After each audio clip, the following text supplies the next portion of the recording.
Welcome everyone to the Gray Goose. I'm Gale Price. I'm the Economic Development Director, City of Janesville, and I'm going to introduce our panelists here in a second, but before we do that, we'll introduce Erin Clausen here. Hi everybody, my name is Erin Clausen. I'm the Community Manager at Iron Tech down in Beloit, so just a few minutes from there, I'm sure you're all aware. And then also co-organizer for Wisconsin Startup Week. So just for anybody who's not aware of what's happening this week in Wisconsin, Wisconsin Startup Week, this is the first year that we're hosting this, and it's happening in 10 cities across the state right now. So Madison, Milwaukee, Kenosha, Beloit, La Crosse, and some others. So there's over 200 events happening across the state right now, so people are having conversations just like this all over the place through the rest of the week. So we've hosted kind of all over Rock County so far. Beloit College is going to be hosting, Blackhawk Tech is hosting. Want to shout out to Foremost for having us here today and for our panelists who have joined us as well. So I'm hoping that we can spur some good conversation from this week and then move forward into 2018 with some new ideas and collaborations with Beloit and Janesville. So thanks again for being here. Thank you. Thank you. So we've got 3 CEOs of downtown Janesville businesses, or soon to be downtown Janesville businesses with us. And we're going to talk about technology downtown and why in Janesville and a lot of things associated with the rise in our economic development program. First of all, we've got John Ballard, who's the CEO of Foremost Media. Foremost is a technology-based company formed in 2001, basically doing website development, app development, marketing, automation, and online marketing. They have clients in 50 states and 9 countries throughout the world, and they continue to grow their market share, and certainly they are a partner in downtown Janesville and moving forward downtown Janesville, and certainly this beautiful location here in the Gray Goose is allowing them to continue to grow and increase their market penetration. Second, we've got Greg Piefer, CEO of Shine Medical Technologies. Shine Medical Technologies is dedicated to being the world's leader in safe, clean, and affordable production of medical tracers and cancer treatment elements in the 21st century. They were founded in 2010 and started in Madison, and more recently moved here to Janesville for their headquarters in the Prospect 101 building. They are a development stage company, so they're not in the position of making the product yet, but soon we will hopefully be doing that, and they'll be the leader, or basically the only producer of these isotopes in the Western Hemisphere. And then last and not least, Nate Ellsworth, CEO of N1 Critical Technologies.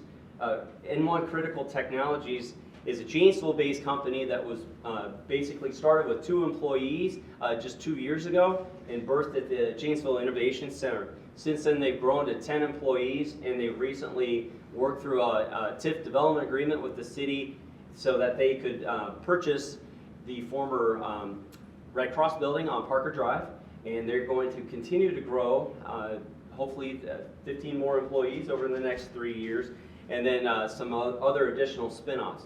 They specialize in uninterruptible power supplies, data center development and design, networking, and other racking component connection components. So, you know, all 3 of these companies, in one way, shape, or form, is helping to continue to diversify Janesville's economy, and more importantly, help to create more job and more activity in the downtown. And that's obviously very important as we relate that to 2 things. One is our overall economic development program, where we want to diversify the community and be able to weather the storm of other recessions, unlike where we were maybe, say, 10, 15, 20 years ago, where with the very auto-centric economy, there was a lot of ups and downs as the economy shifted and had its ebb and flow.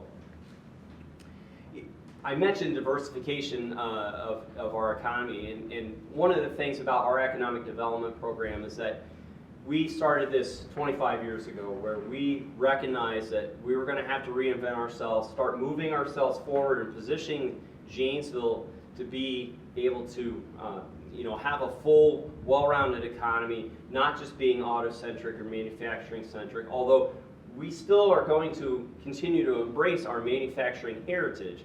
But we need to be able to diversify that. And these 3 companies are very good examples of where we want to go to continue to diversify. So I'm going to get into a series of questions talking about these various companies and why Janesville, and then we'll get into talking a little bit about Arise and the importance of Arise. So for each of you, thank you for coming today. Appreciate that. Can you talk a little bit about the birthing of your business idea? You know, I'm not an entrepreneur. I have ideas, but I certainly don't have the understanding of what it takes to create a business, take an idea from that concept and try to move it forward. Can you talk about a little bit about what led you to make that move forward and you know, the idea to the actual business? John, if you would like to start. Sure. So I was in a previous business and I actually went to develop a website for that business, and I was surprised at A, the pricing, and B, how many options and just the quality of service out there. And I felt like there was a real need for, you know, web development in this area. There wasn't a lot of local companies doing it at the time. And, really kind of wanted to do something on my own in my basement, believe it or not, you know, without a lot of employees. In my previous business, I was dealing with a lot of, you know, minimum wage employees that, you know, were great people, but, you know, there's a lot of issues that go along with that. And so sold that business, went back to school, learned the program, discovered I was a terrible programmer. Met my partner, Andy Walker, and he kind of took care of the programming. And together we started building local websites, and it's just kind of grown, you know, over the years. So just saw the need in town, and, you know, wanted to stay in this area. And here we are, you know, 10, 11 years later. So. Excellent. Nate, could you talk a little bit about where you started? Yeah. So what we do now at N1 isn't anything that's new or innovative yet. It's been an industry that's been growing as data becomes more prevalent. You know, our cell phones, you know, process on a credit card. Having backup power was a niche market that maybe I got lucky, but I got a good opportunity. I made the most of it. I worked hard. I learned it. I became the best. I started a couple other companies with some partners. Partners that at the time I didn't feel were a right fit for me and what I wanted to do moving forward. So having one of my best friends here in Janesville really pushed me to take what I do it for myself, do it the way I want to do it, and then, you know, grow a company where innovation can grow. And that brings us to today, where we're not just a reseller anymore or a distributor for these, you know, backup power systems, and we don't just build data centers for companies. We now manufacture, you know, industry first items like lithium-ion UPS systems, things that literally take $100 billion industry and render it obsolete. And that's just us, a little old N1 in Janesville. So we started as seeing an opportunity to grow a good company, and as we've been growing, we've, you know, found other opportunities to make it special. So, but really just hard work and experience in the industry, and we're here today. Great. Greg, your business is a little bit different than these businesses, as you had certainly an idea that was not tested before. So could you talk a little bit about that and talk about some of those maybe challenges that is a little bit different because of the capital expense that you have up front to go forward? I mean, so I got into this, I went to graduate school at UW to study something called nuclear fusion. And nuclear fusion offers the promise of essentially nuclear energy without nuclear waste. It's a neat dream. But it's a challenging problem, and one of the first things I learned in grad school was that it's very difficult, and in fact we don't know how to do it. But one of the neat things I learned in grad school was that you can use nuclear fusion, at least it was taught to me, that you could use the state of the art today to improve humanity, to improve lives and make some money. And maybe eventually through continual cycles of improving the product, you could eventually find an economical way to produce power. So I like that vision. And it turns out that actually the technology we had in the university was about 100,000 times too weak even to improve lives. But by the time I graduated, we had learned why it didn't work well, and had learned, in fact, how to make it work very well and get us that 5 orders of magnitude we needed to be useful. So by the time I graduated, we had found a way to use nuclear fusion to improve lives and indeed to make money, which got me interested in starting a company. I probably still wouldn't have done it other than the fact that, you know, very similar story. We had already started a company in our basement, a data recovery business, my roommates and I, because one of my roommates had a hard drive crash and went out to the market and it was too expensive. We couldn't believe how much people were charging for this. So we had started our own opportunistic little business just in data recovery. And that business has grown and done very, very well. But it sort of gave me the courage and the knowledge base I needed to start a business. So I started a nuclear fusion company and started to pursue multiple applications. A company called Phoenix. Phoenix still exists today. It's doing very well up in Monona. And after a couple years in Phoenix, I think we were looking at medical isotopes, which is what Shine exists to pursue. We were looking at medical isotopes as an opportunity down the road, maybe 10 years down the road, when we could get the technology to improve its output by about a factor of 100 over where we had come already. And we didn't know how to do that when I founded Phoenix, but it turns out the solution sort of presented itself a few years later. We wrote our first paper on making moly, 99, the most widely used medical isotope, sees 40 million times a year globally, and knew we could do it. We knew we could produce this product. We're very confident in the science, very confident in how the technology would look. Turns out, though, that the market was sort of cornered. There were 2 new reactors that had been built in Canada, each of which was going to cover the global need for moly 99. And so they had long-term offtake agreements with all the customers, so it was going to be very difficult to enter that market. So we just kind of put it on the back burner. 2 years after that, the Canadian government canceled the project. The reactors were a failure. There's this huge market opening. So I spun out Shine at that time to pursue it. As you pointed out, Shine was spun out of Phoenix really because it carried at the time anyway, a significantly different risk-reward profile compared to Phoenix. So Phoenix was a slow growth, organic growth kind of company that's just going to continue to grow steadily over the years. Shine is one of these opportunities where you have to deploy a massive amount of capital very early to see any money, and then after that the market share acquisition is extremely quick. And part of the reason for that is because the market wasn't expecting those 2 Canadian reactors to fail. Everybody had put their eggs in that basket, so now the supply chain is kind of under stress, is a gentle way to put it. So that created the opportunity for Shine. We went after it. We were watching that problem. We had a technology early on and really focused on it. When you've got a new technology, and it's to your second point of your question, you need to commercialize it. It's $250 million before you make 1 ounce of product. That is a challenge. It's a special kind of challenge. And then you put the whole nuclear regulatory arena around it. You put kind of the mysticism of the global oligopoly that has supplied these products. It's only a handful of companies, so there's no market transparency. You pour all that together, and it certainly does create a very challenging situation for a startup company. And so, yeah, we just needed to retire risk after risk, and it slowed us down quite a bit. I mean, we've needed to show people that it's going to work before they're going to deploy that kind of capital, whereas if we could have proceeded rapidly in parallel on all these things, certainly we could have gotten to market more quickly. But when you're asking for the money to do the capex on a big plant, we have needed indeed to, and to create value for our shareholders as well. If we raised all the money on day one, even if we could, it would be at such a low price for my company and for our shareholders that it would have been very damaging to the people that have supported us so far. So, but that said, we've managed to knock down a ridiculous number of hurdles. I mean, the first construction permit issued by the NRC in over 30 years, we've actually demonstrated the process tip to tail, made medical isotopes, GE's validated them. We've got offtake agreements for well over 100 million in sales already. So, it is at this point, make it and they will come. They're already signed up, so we're looking forward to the execution phase. It's kind of a long-winded answer, but you asked a little more. But it's direct, and considering where I'm at in my age, my favorite history, I'm glad you're doing it. So it's good to know. Fair point. I'm getting there too.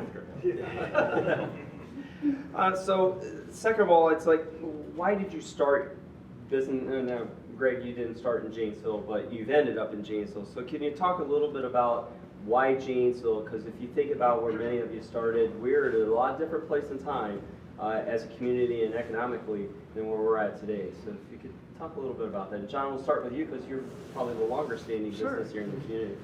Honestly, I had probably selfish reasons. I met my wife here. Wanted to stay in this area. I felt like it was a good area to raise kids. And honestly, we found that the people that come to work for us typically don't necessarily want to work in a big city.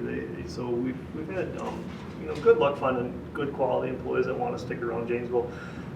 just because of the quality of life, cost of living is a little bit less expensive, and frankly, our overhead is a little bit lower here than a company in Chicago, so we're able to compete, on that, from the labor standpoint and an overhead standpoint. So. And it's a great place to live, so.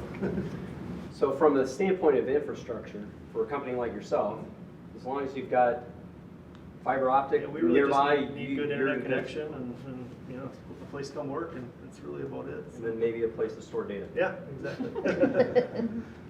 So Nate, could you talk a little bit about your landing here? So, kind of the same. Selfish reasons, it's close. Really, my best friend and my partner, David, lived here. Heard of a program that the city was offering with the Janesville Innovation Center. And being a startup company, where we're at is very similar, just about 100 times less than Shine.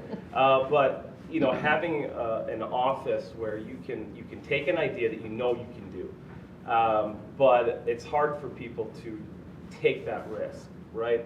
A lot of people that work for a lot of our could start their own. They could do this. They have the talent, but it takes a very special someone to take that risk, believe in themselves, and to do it. And the Innovation Center made that decision a little bit easier, as we had a very affordable office space that legitimized us as a company starting up, where perception is key when you're working with Twitter and Google and Tesla and others, that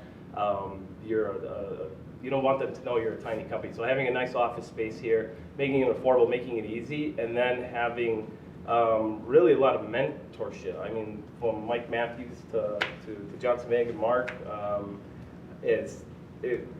from day one, it was just a no-brainer. It was easy. It was nice office space, mentorship, from starting a company that you've never really have done before, to have these people help you along the way and be genuine in it, was awesome. So that's really why we're here, is because of the Innovation Center. So. Excellent, great to hear.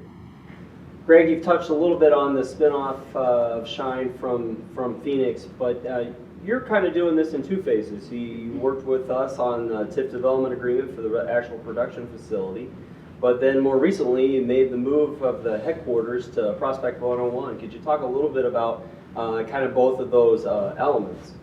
Yeah, I said, why Janesville and why not Janesville, right? You've got to put the business somewhere, and when you look at the things that matter to businesses, which are, obviously cost structure, overhead's important. That's a good deal here.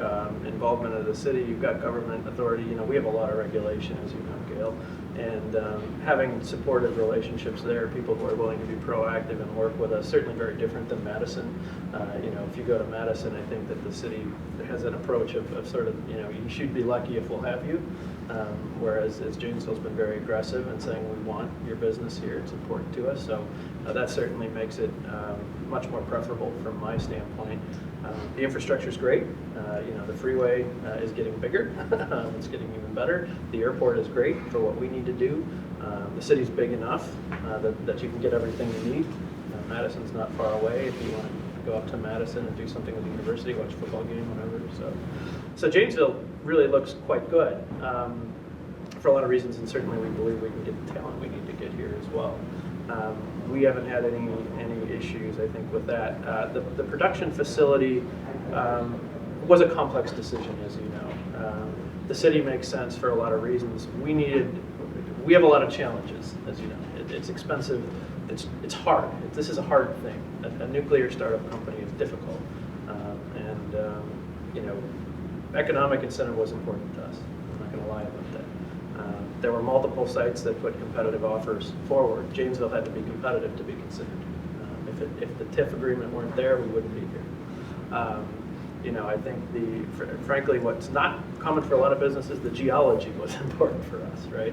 The movement of the sands and earthquakes and things like that. We've got to build a building that's safe against F5 tornadoes and earthquakes and everything we can possibly think of. So, that kind of stuff was important. Water table depth was important. So when you lined up all the factors, and then you put really the tiebreaker at the end of the day for Janesville versus some of the other communities, as we looked at some other good communities too, was the active involvement of the city, the active involvement of some of the city leaders, and even federal leaders, as well as business leaders, who really came to us and said, we want you, right?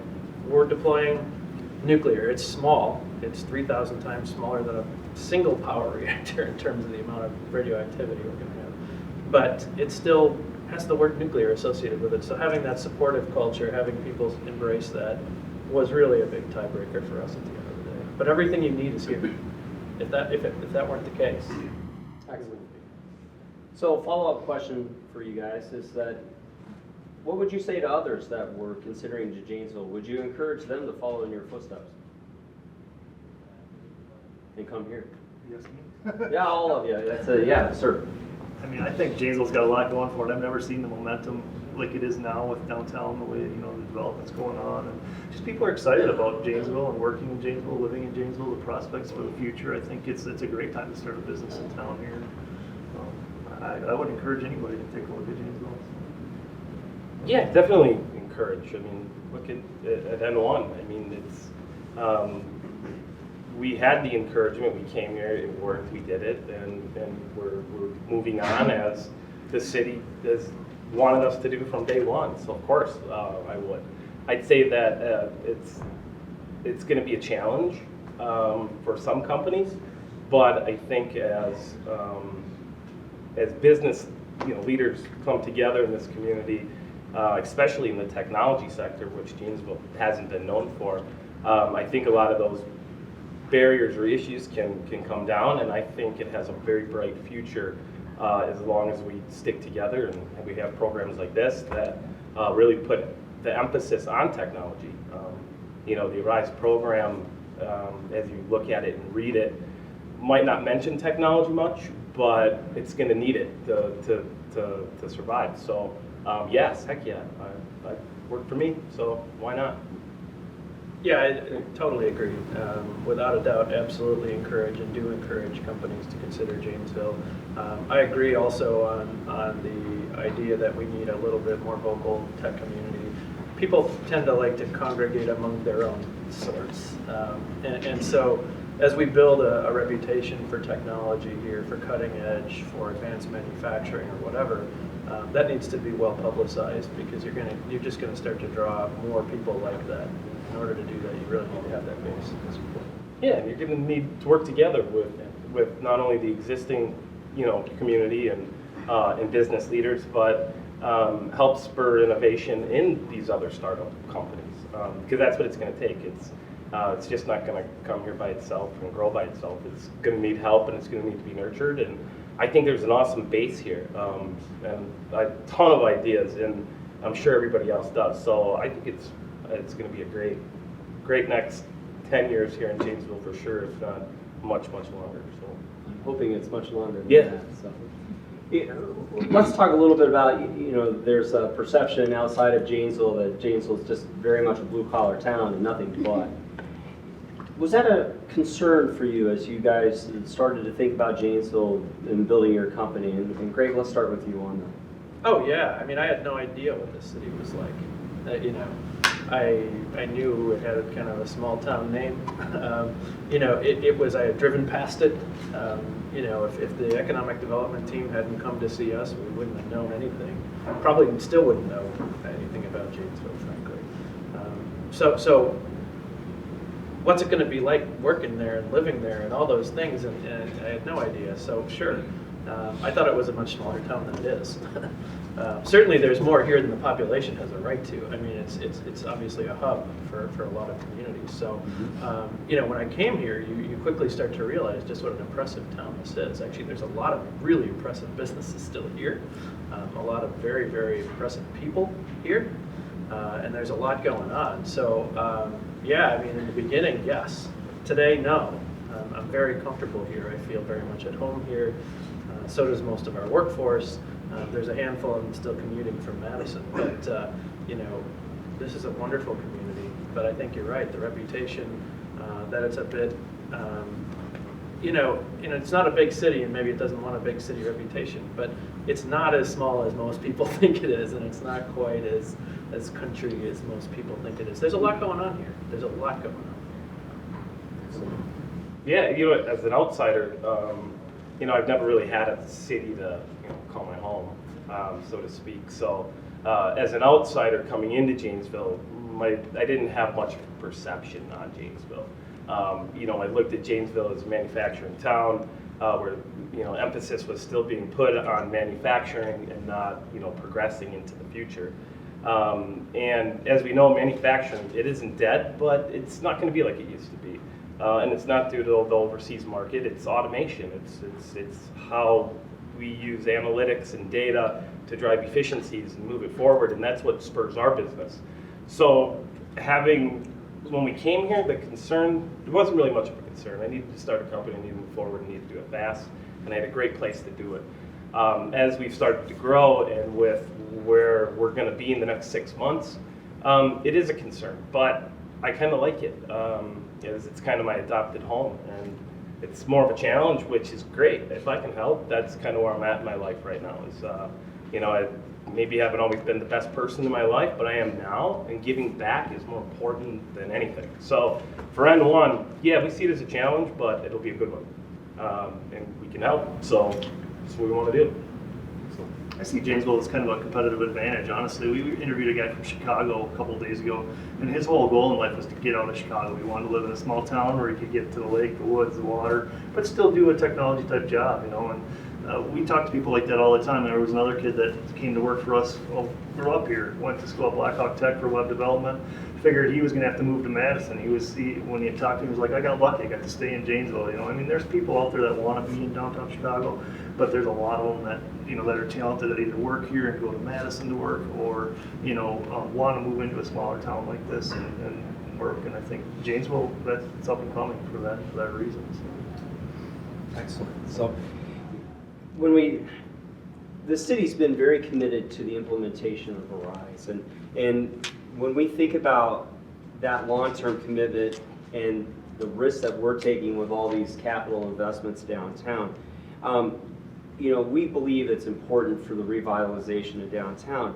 And so when we think about that relationship to your gentlemen's companies, how important is Arise in the concept of placemaking in downtown Janesville as you're showing your business or interviewing potential employees? I want to talk a little bit about that.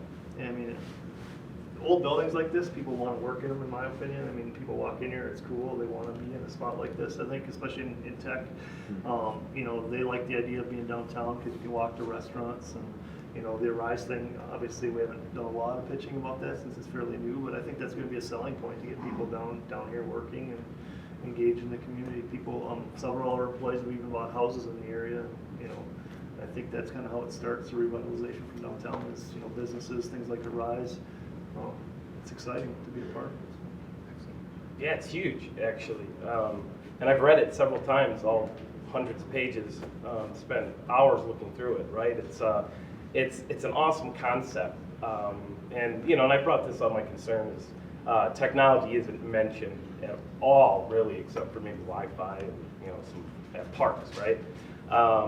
But the concept of the Arise program is great. It's keeping the talent that comes out of the colleges. It's making these communities better. It's making the downtown better.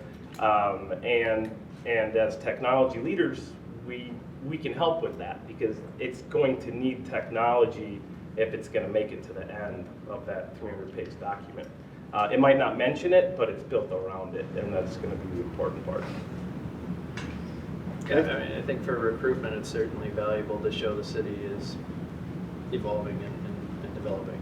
Right? Progress is good from a recruitment standpoint.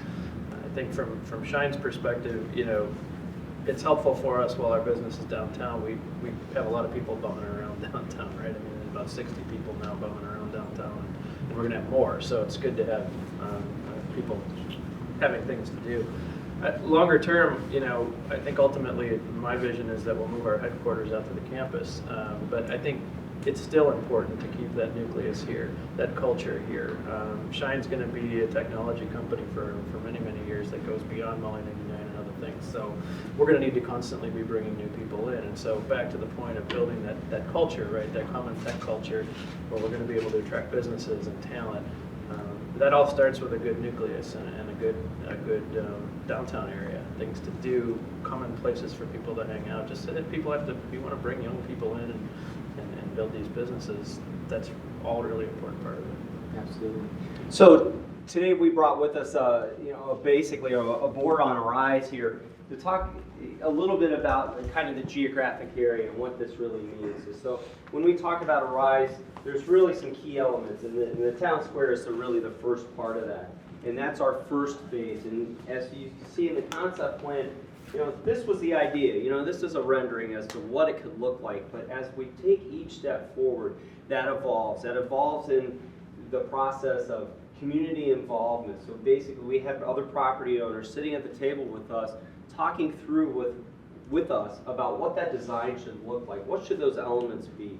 What's going to be important in that implementation? And today you see the dock down there, and you see the first phase of basically the town squares with the park area.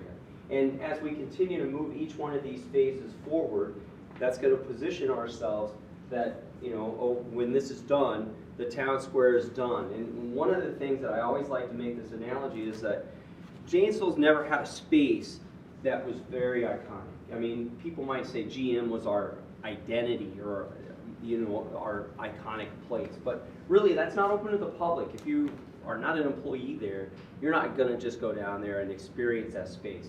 But every great city has a space that is people, you see the picture, you recognize that, oh, that's Chicago, that's New Orleans, whatever. I mean, I always like to point out the bean. Anytime you see a picture of the bean, I don't think there's a person in the United States that doesn't know where that is and what that is to Chicago as a destination, as to draw people.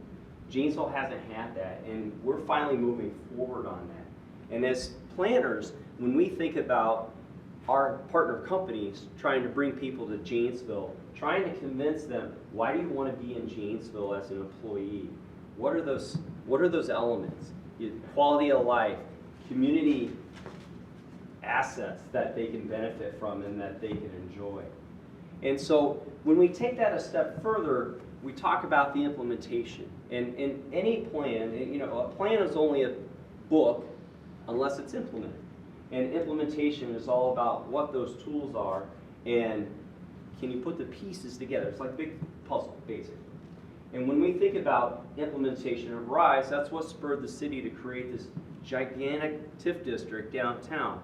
Because we might do a lot of infrastructure improvements, but without the partnerships of leveraging investment into the private buildings and the companies downtown, are we ever going to be successful as a revitalizator of downtown? Can we do it and we can't. We can't just do it by ourselves. We have to leverage private investment to help us move these things forward. So, and essentially, we like to point out or demonstrate that the city's committed to making this happen. This is, as a planner, I've been here 17 years. There's a lot of downtown plans that have sat on the shelves and never moved forward. And we're fortunate enough to have a city manager who said, we're going to move this forward. We're going to take the risk and make it happen. But again, it's about partnerships too. And basically, we'll lead into my next question here. As regards to, if you guys like to grab your seats again, thanks. Each of you have a project that we've been involved with from the city standpoint through TIF development agreement.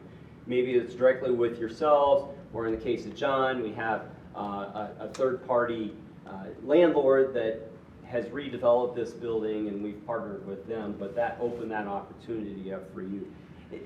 Can you talk a little bit about the importance of that partnership of the city to move your guys' projects forward? I'll answer because we're going through it right now. The board just approved TIF for the Old Red Cross building, which goes into your RISE program. I mean, the whole RISE program is to make this whole area accessible and better instead of just small little pieces. So where our building is located and what we're going to do to it, from the blue parking lot to the metal to the solar charging stations to the electric vehicle charging stations, that literally opens up a whole new path for people to come and see. And opens up a whole new neighborhood just for one building. So if we can do that and we can help, and the city helps us do that, we're just one of many. And hopefully, the next 3 years, a lot of these areas, get revitalized, they open up, because that's what it's going to take to make that program happen. So we're more than appreciative, and because of that, we're going to be loyal to Janesville forever. So it's great. Thank you. Yeah, I mean, the city's been incredibly helpful to us.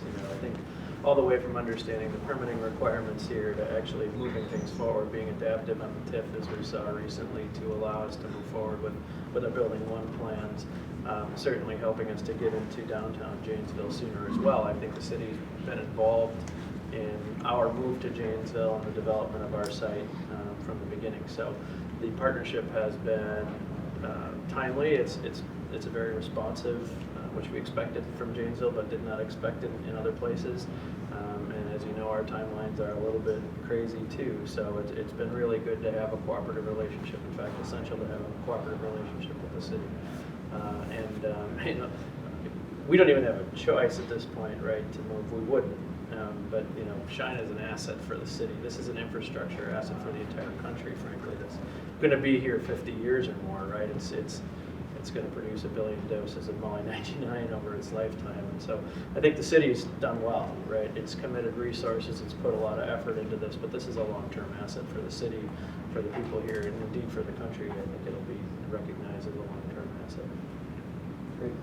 I would say we were at this point where we were 12, 13 people, and we were looking to move into a bigger space, and the city was great. I mean, we would not be in this building, I can say, without the help of the city and some of the state and federal credits that were available. But I think what's even more important to me is the relationships. I mean, how many cities do you know where you can call like the economic development director and ask them a question, or the city manager, or the county economic development, or resources like you guys, in the innovation center, and I mean, it's just, there's a tight knit community here where there's other entrepreneurs and bankers and people in government that are all willing to help, and I don't see that attitude in other cities typically. We looked at a few other places to go, and we wanted an open floor plan, and the city kind of helped us make that happen. And then there's that infrastructure behind you as well, but I don't think I could give up. So Excellent. So one of the things that was just mentioned was some tax credits. So this building was rehabilitated with both federal and state historic tax credits, and it's my 1-minute plug here for you to call your congressmen and your senators, because the new tax legislation that's being discussed right now is discussing elimination of the federal historic tax credit, and it's very important to help bridge the gaps in rehabilitation of older buildings like this. In talking to the developer, he flat out said this building would not have happened without that assistance from the federal government. And from a planning perspective, we want to continue to reinvest in the community in those areas where we've already got the infrastructure in the ground and in place, rather than trying to extend that to other cornfields, because there is a cost for that, and there's a long-term cost for our community members, our taxpayers. So if we can continue to promote reinvestment in the core of the community, it's just going to make that our community that much stronger. So again, my 1-minute plug for you to call your congressmen and your senators to talk about that.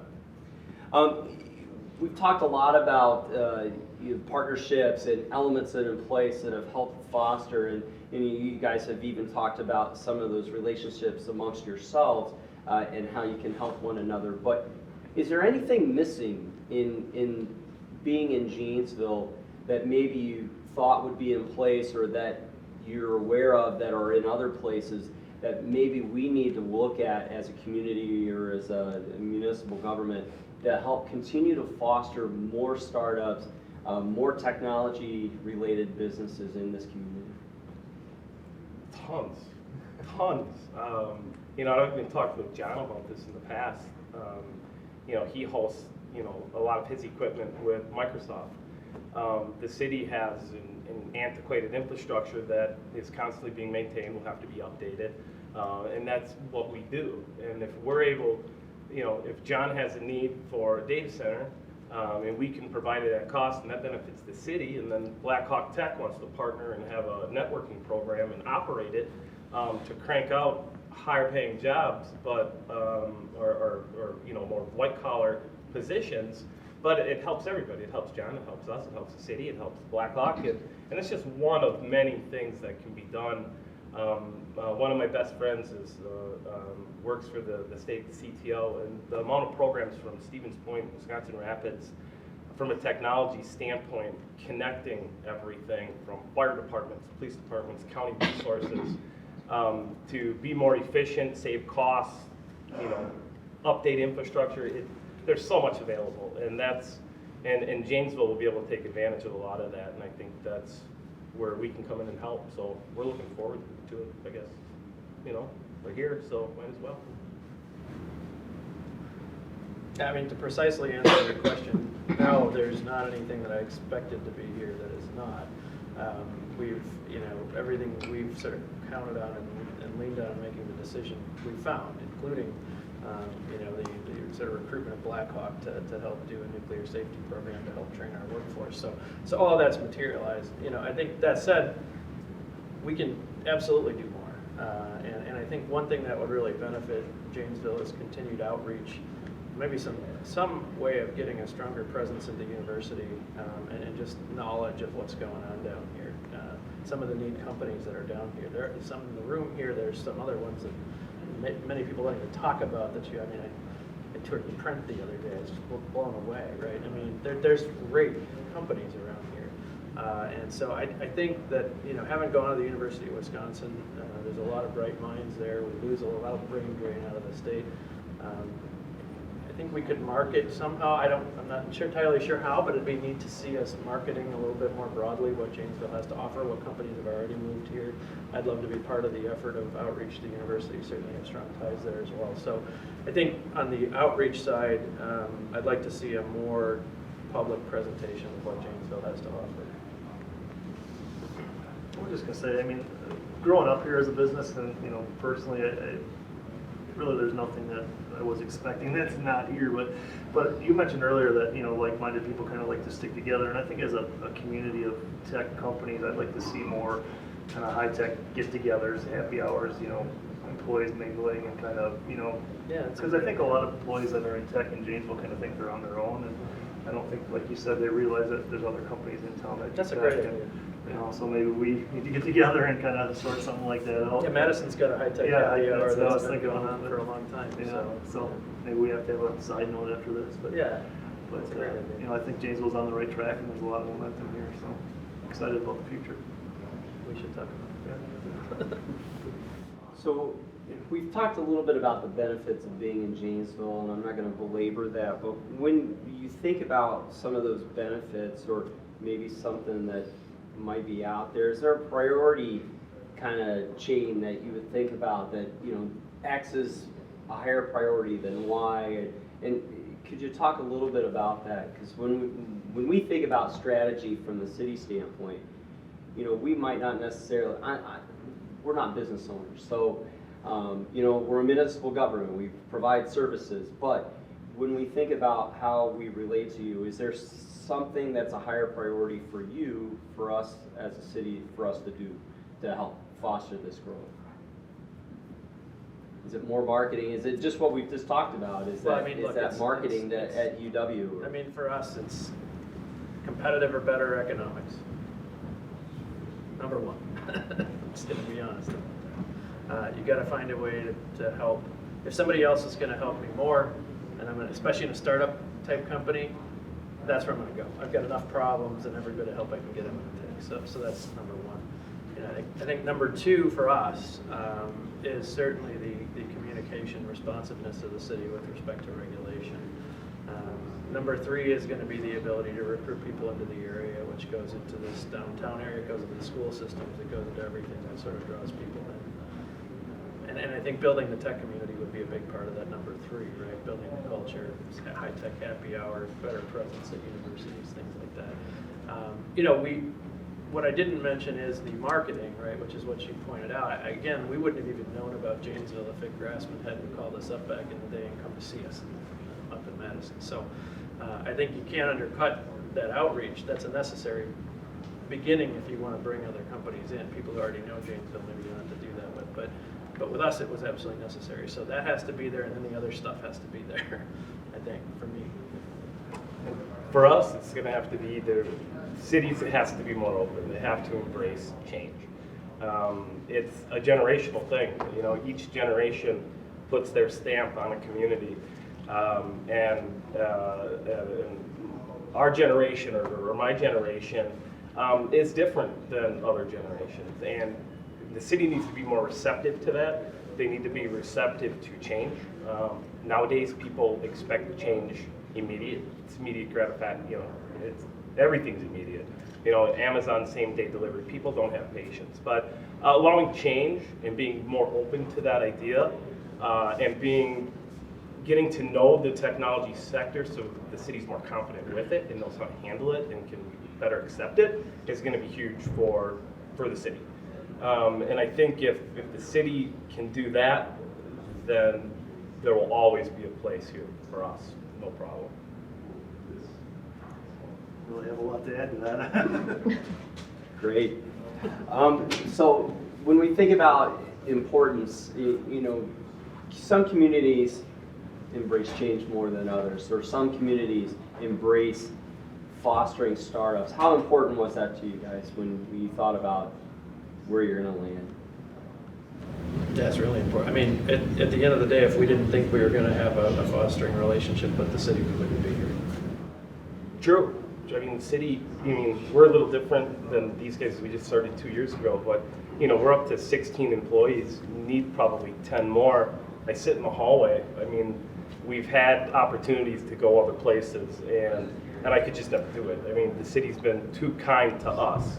So we'll help foster the change, and we'll be here, and it's going to be great. So we're happy, and we love what the city's done for us. It's, you know, and to add to this, it's my whole life. Nothing's been given to me. I've worked. Everything I have because me. And to have a city that did step up for the first time, to even give me a forum here to, you know, talk to you folks, is huge. It's the little things, and I'm definitely appreciative for it. So, yeah, the city's great. I would say keep your foot on the gas. I mean, I wish some of these programs like the incubator were around and I would start my business. You know, I mean, the mentorship, the jobs in Rock County thing is a way to recruit, and all the stuff you guys are doing, I've not seen in other communities. So I mean, keep it up. I mean. Yeah, and you know, I think the other thing is, and we've seen it from the city certainly, but where startups are involved, patience is important. Yeah. I mean, at the end of the day, we're doing new things that no one's ever done before. We're doing hard things where we've got to learn how to do them, and we certainly set out very bold and ambitious plans. And those plans sometimes take longer than you think they're going to take. And so it's something that we've been the beneficiary of from the city, and I would encourage you to continue. Well, certainly a lot. You mentioned jobsinrockcounty.com. I mean, that's not a city thing per se. It's our partnership with Rock County Development Alliance, and that's so important, that alliance with our other county members, because what's good in Janesville is also good for Beloit, and what's good in Beloit is also good for Janesville. Although I'm really happy that you all are here in Janesville. I want to keep you here, and that's, you know, certainly important. But when we think about the broader impact, people can drive 15 miles to go to work, and we know a lot of people are driving 30 miles to go to work one way, or maybe more.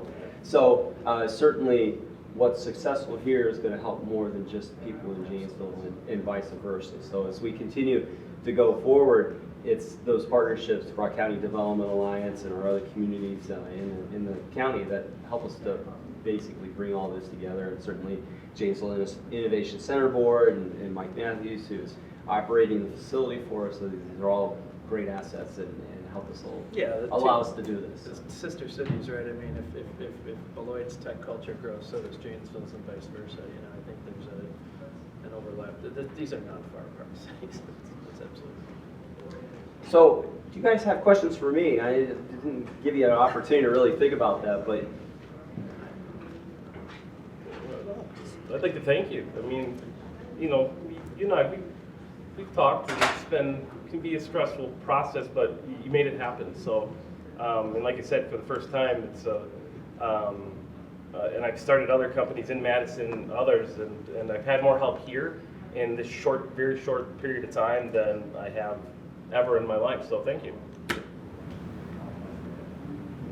like I said before, I appreciate the fact that if I have a question, I can call you. I mean, that's not, I think it's something a lot of people would take for granted. You know, big city, I don't think that's a reality. So. Yeah, when the permit line, when you have to hire somebody to stand in the permit line Right. for you in some communities, that's a lot different than walking up to the counter in Janesville and being able to talk to an inspector or the economic development director and getting answers that you need to go forward. So. Having no questions is exactly the result of the accessibility. Yeah.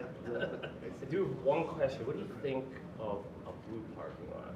Do you think that would look good with the blue metal on the building? It's that new kind of gateway coming through. What's your thought on that? Yeah, I think a lot of that is embracing change and What do you how does think? it work. So, well, I am not the committee that makes those No, decisions. I'm just so- curious what you Okay. think. Your personal. As being the first person who applied our design standards, I have some trepidation. So, but again, that's why I'm in the numbers role now and not necessarily the permitting role. So, but it's good.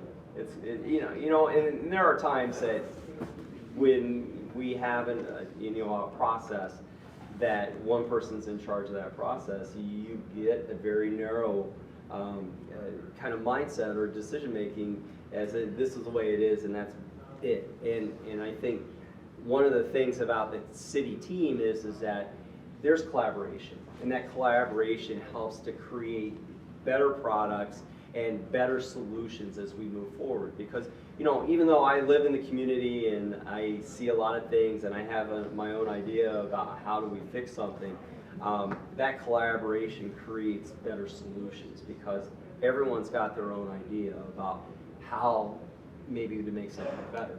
And you probably see that a lot in your workplaces. And so when we think about, this open floor space, this is about collaboration. And when we think about that collaboration on all levels, we get better solutions. So we're moving a lot more towards that, and I want to continue to see the city do that. So at this point, does anyone in the audience have questions of our panelists? I got a question for anybody. Is there an estimate at this point of, and again, it's difficult because what do you define as tech? What do you define as non-tech or semi-tech or sort of tech, but also other stuff? But tech in and of itself, if you wanted to say, in Janesville 10 years ago, downtown had this number of people working in the tech field, compare that number then to now, approximately how many, is it 100, is it 150? How many tech workers are downtown now compared to years past? Well, It's grown dramatically, obviously. yeah, it certainly has grown dramatically, and we have some opportunities to continue to foster that growth with other companies that are looking at Janesville. So, when I moved here 16 years ago, we really just didn't have technology-based companies downtown. And in fact, we had a lot more vacant space in downtown than what we have today.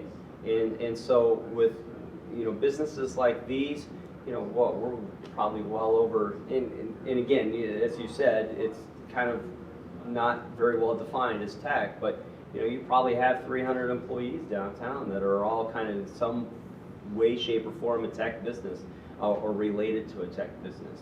And again, it's about diversification in the economy and having those those businesses. Think about the internet and marketing on the internet. How much that has evolved in the last 15, 16 years. It's incredible.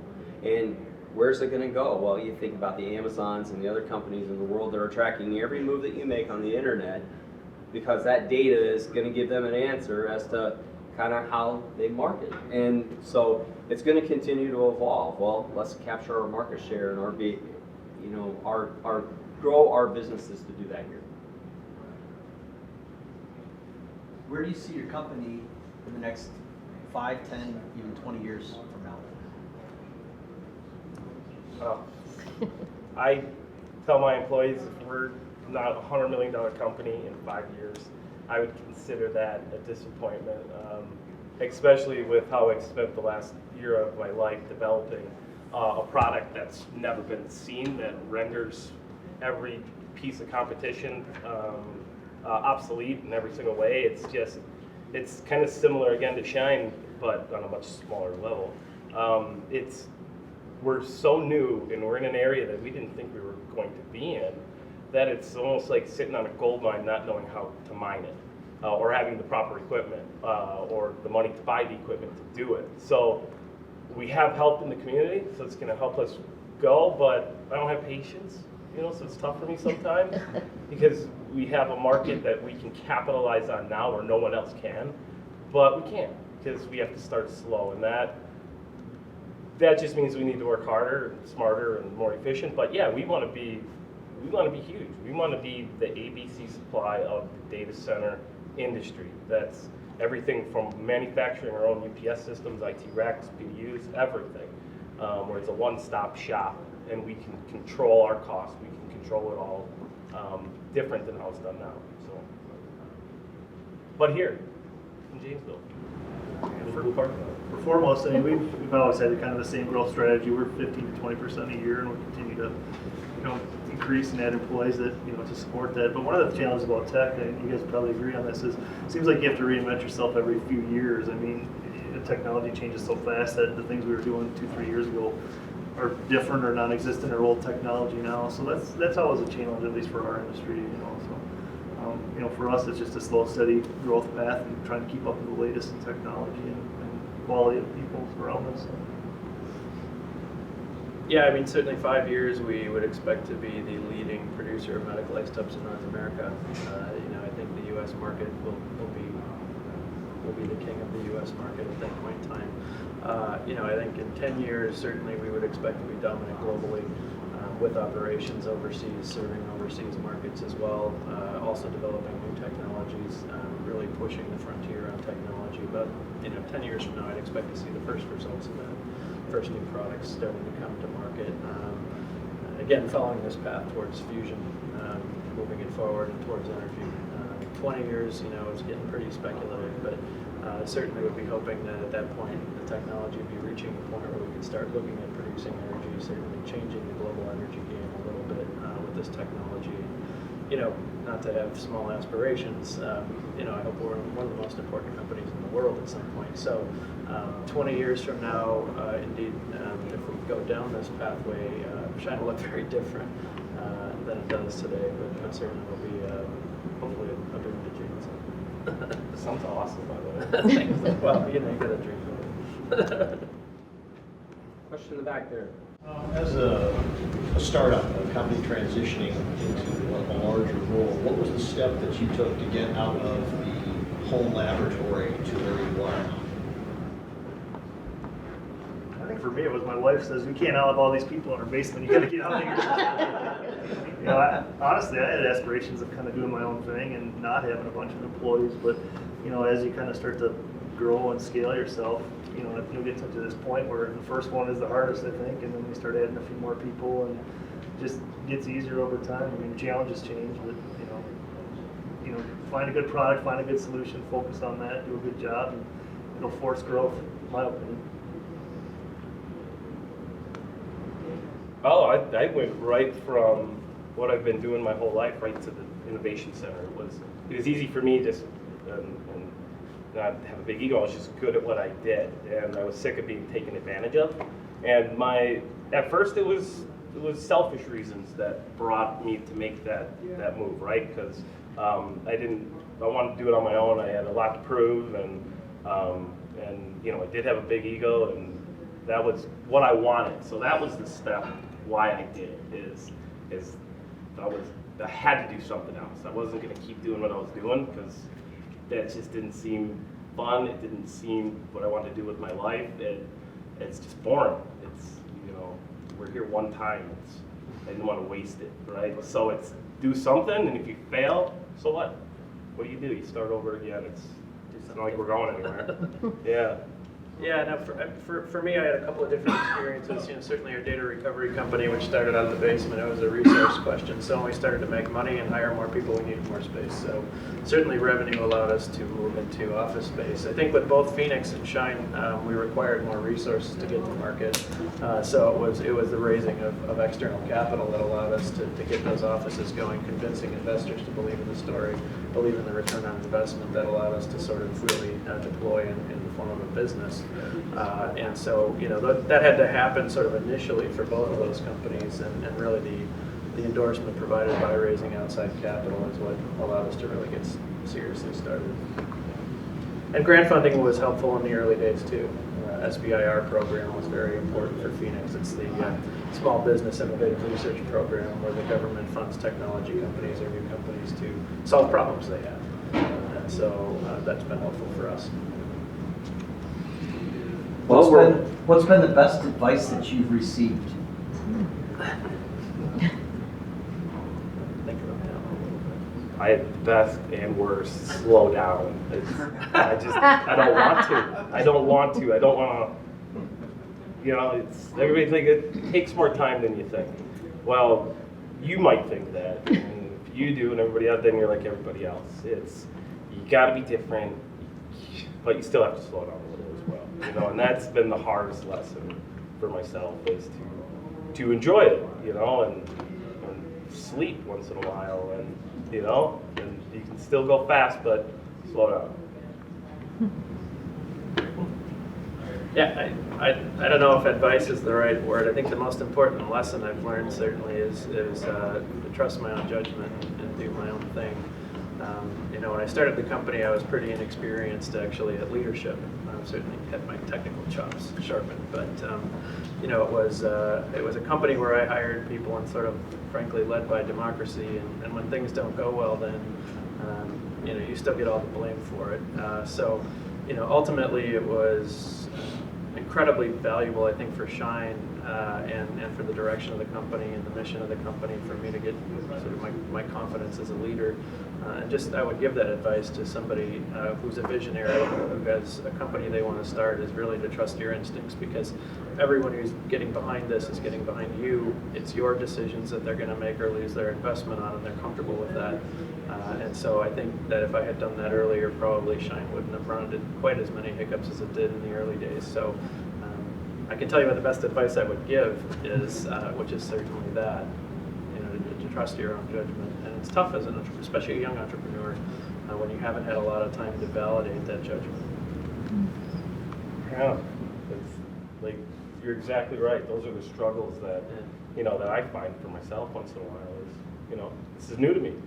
You know, it was always selfish reasons that I worked, right? For me, and now I have people, families, responsibilities, and to learn how to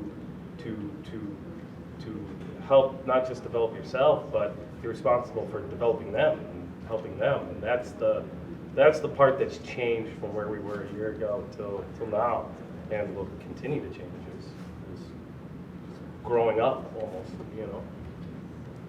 I would say surround yourself with great people. You know, you can't do everything well yourself. You know, find the things you're good at, stick to them, and find somebody else to do the accounting and the HR and you know, the things that you're not your strong suit. Yeah, and admitting it was the hardest Yeah. part for me. You know, admitting that I'm not the smartest person at my company. Yeah. Far from it, right? But I got a good base, so I'm happy.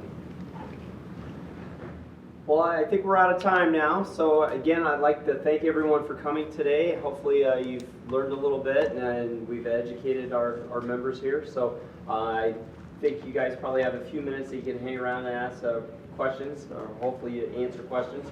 And we'll go from there. Thanks again for coming. You got a lot of